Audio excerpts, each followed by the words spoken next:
பெருமைப்படுத்தும் வகையில் இன்று புது வரலாற்றை படைக்கின்றார் கோவை ஸ்ரீதேவி டெக்ஸ்டைல்ஸ் உரிமையாளர் சிவா அண்ணா.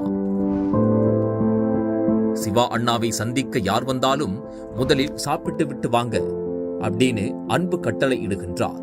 ஸ்ரீதேவி டெக்ஸ்டைல்ஸ் அமைந்துள்ள வீதியிலேயே ஒரு பெரிய ஹாலில் தினந்தோறும் வடை பாயாசத்துடன் வருவோருக்கெல்லாம் தடல் புடலாக அறுசுவை உணவு பரிமாறப்படுகிறது.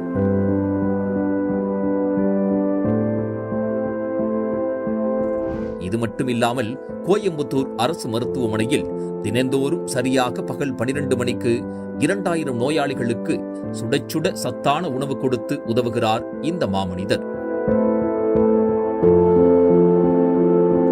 இதுபோக நாடி வரும் ஏழைகளுக்கு மருத்துவ உதவி,